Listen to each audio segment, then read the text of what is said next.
What's happening, guys? This is the Grand Master of Faster, and welcome back to Let's Play Pokemon Stadium for the Nintendo 64. Let's see if we can finish up the Great Ball Tournament, shall we? And let us proceed to battle number 5 against Cool Female. And I spy with my little eyes 6 Pokemon that are all weak to Gengar. I approve of this. But just in case, let's bring Dragonite and Slowbro as backup. Things are gonna get a little bit tougher here in the later stages, but I am prepared to accept the risks. She's gonna be leading off with her Weepinbell, level 100 Grass Poison type, with the moves Razor Leaf, Acid, Growth, and Wrap. Weepinbell is honestly one of her trickier Pokemon because of the fact that it has Wrap and Razor Leaf. I'm pretty sure I've mentioned this before, but Razor Leaf is, without question, one of the best moves in Generation 1 due to its high critical hit ratio. Although that hit didn't look very critical to me, so you will have to be punished by getting hit with another Psychic attack. Oh, Gengar, you have been such a tremendous asset to me, and for that, I thank you with all of my heart. That is a good question. Not like it really matters, anyway. Gonna go for Seadra. Seadra is level 100 Water type with the moves Water Gun, Smokescreen, Agility, and Swift. I'm gonna see if I can put it to sleep with the Hypnosis, because I don't want it using Smokescreen too many times. And of course, you woke up right after I attacked. Man, if it isn't one thing, it's another. I either completely miss or I don't get the advantage of it being asleep. Okay, I'll take paralysis. That's not a problem. And I'll also take you being fully paralyzed. Maybe the gods are pleased. No matter, a Mega Drain will, destroy it utterly, so it can never rise again. I find it rather ironic that Seadra is classified as the dragon Pokemon, and yet it is not a dragon type.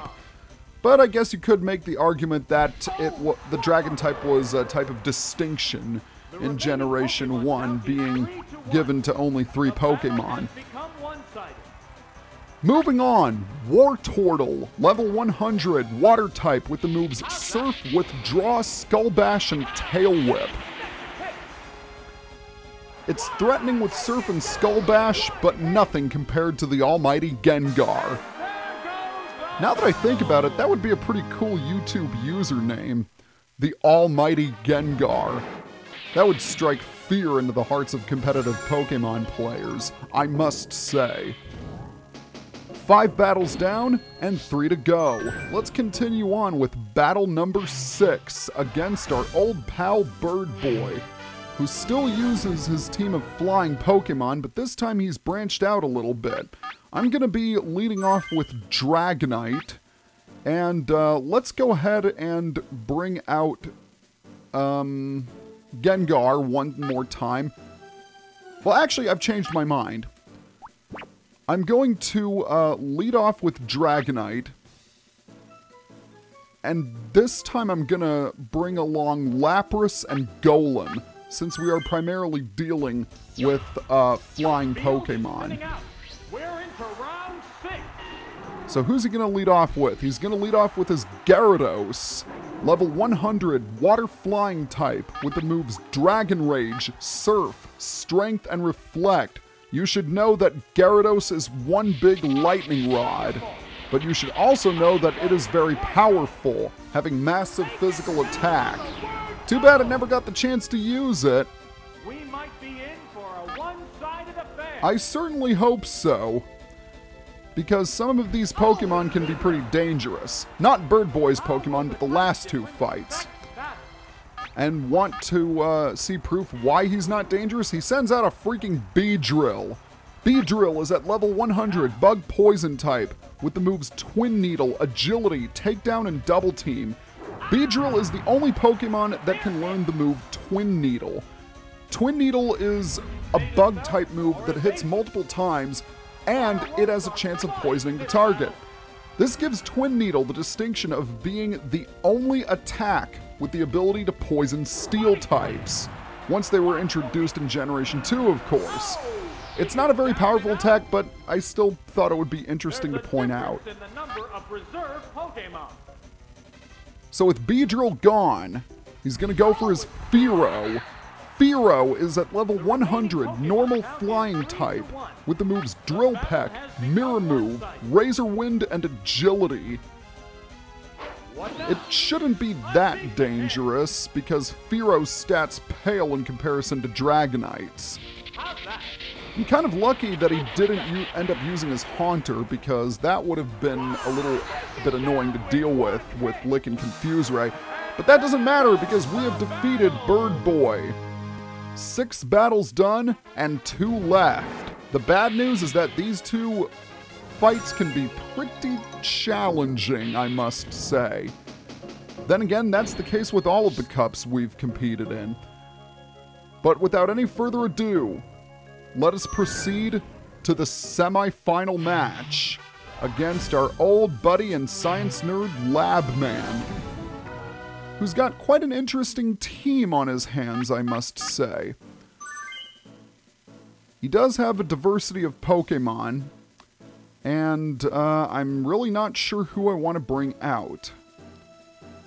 I think what I'm going to do is I'm going to lead off with Lapras. I'll bring in Snorlax in case he sends out that Kadabra. And for backup, I'm going to bring in Dragonite once again. This is it, the semi-finals. No one wants to lose, having come this far. And true to his nature, he does indeed lead off with Kadabra. Kadabra is at level 100, Psychic type, with the moves Recover, Reflect, Confusion, and Mega Punch. And unfortunately, he did get the Reflect up. That's Kadabra's major weakness. It's got really low physical attack. The good news is that I did confuse him. So we'll see if things get a little easier. Because Kadabra won't be as dangerous if it's confused. And of course I say that and it hits me with the confusion. But let's see just how much a Body Slam does. Alright, that didn't do very much damage, but it didn't really do a whole lot either. Okay, this might take a while. Oh, Mega Punch! That's gonna hurt. Then again, maybe it won't. I thought Mega Punch was a fighting type move. So that should have been super effective. Well, that critical hit certainly was. Very nice job, Lapras. So that's one of his major threats gone. What is he going to send out next? He's going to go for Execute. Level 100, Grass Psychic type with the moves Leech Seed, Toxic, Solar Beam, and Barrage. This thing can be pretty dangerous if it gets off a Solar Beam, which is the most powerful Grass-type move in the game. And even though Lapras is indeed an Ice type, it's also a Water type, but that doesn't matter because I KO'd it! Or should I say, Execute's gotten scrambled. Little egg humor there. And his last Pokemon, Staryu. Staryu is at level 100. Water type with the moves Recover, Reflect, Swift, and Water Gun. Kind of a similar concept to Kadabra. 2 support moves, a special move, and a physical move, but that doesn't matter because Staryu goes down. Surprisingly, Lapras managed to KO every one of his Pokemon. Well done, my friend, well done. Alright, with Labman defeated, we only have 1 battle left in the tournament. Let's do it. And once again, we are going to be fighting Cool Male. And take a look at that. He's got a freaking Moltres on his team. That could spell trouble for me. I'm not 100% sure which Pokemon I should take in this battle. And that's because his team is pretty diverse too. I think I'm going to lead off with Gengar. And I'm going to bring out Golem just in case Moltres shows up. Aside from that, I'll need Lapras to deal with that Dragonair. And you can tell this is the final battle because of the epic music. But he doesn't start off with his Moltres or Dragonair. Instead, he leads off with his Magneton. Magneton is at level 100, electric type with the moves Thunder Wave, Screech, Swift, and Thunderbolt. So, obviously, I'm going to switch out for Golem. A, because it's immune to electric types, and B, I might need Gengar later on. And thank you for using Thunder Wave. Thank you for using moves that I am easily able to predict. Let's go ahead and hit it with an Earthquake. Or not! He's going to switch out too. And is it Moltres? No, it's Cloyster. Cloyster is at level 100, Water Ice type, with the moves Surf, Aurora Beam, Supersonic, and Withdraw. Cloyster is incredibly defensive. As you can see right there, it didn't really take that much damage from a super effective Earthquake. In fact, Cloyster has the highest physical defense of any Generation 1 Pokemon. So I'm going to switch out to Lapras because, if you remember, my Lapras knows Thunderbolt. So he's got Magneton, and he also has Cloyster out. I'm going to try and confuse Cloyster to see if he does switch out, and indeed it does! I predict he's going to switch back to Magneton. Indeed it will. Alright, so Lapras is going to confuse Magneton, which is good. But once again, I'm going to have to switch back to Golem. This is starting to become a thing here.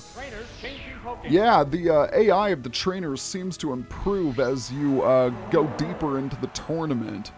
And once again, it uses Thunder Wave. It's pretty much a guarantee that Thunder Wave is going to be Magneton's first attack when it's sent out.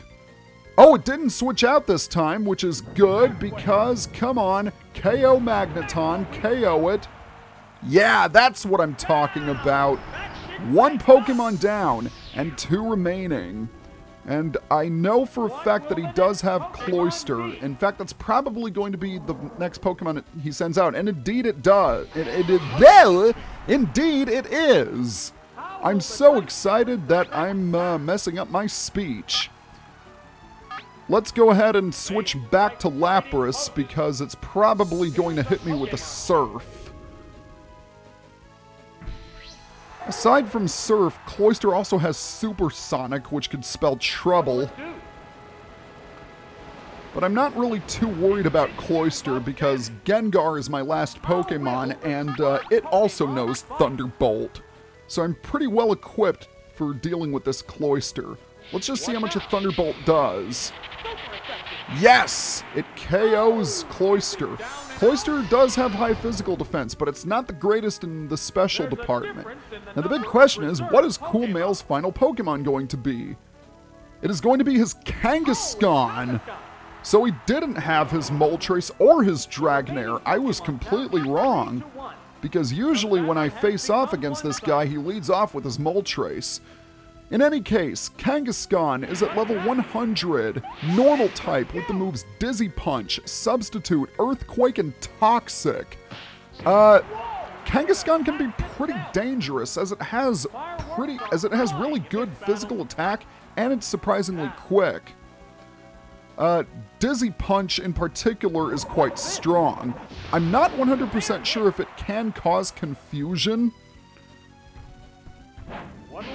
But that particular one did cause a critical hit. So that's pretty dangerous. Let's go ahead and hit it with a Thunderbolt.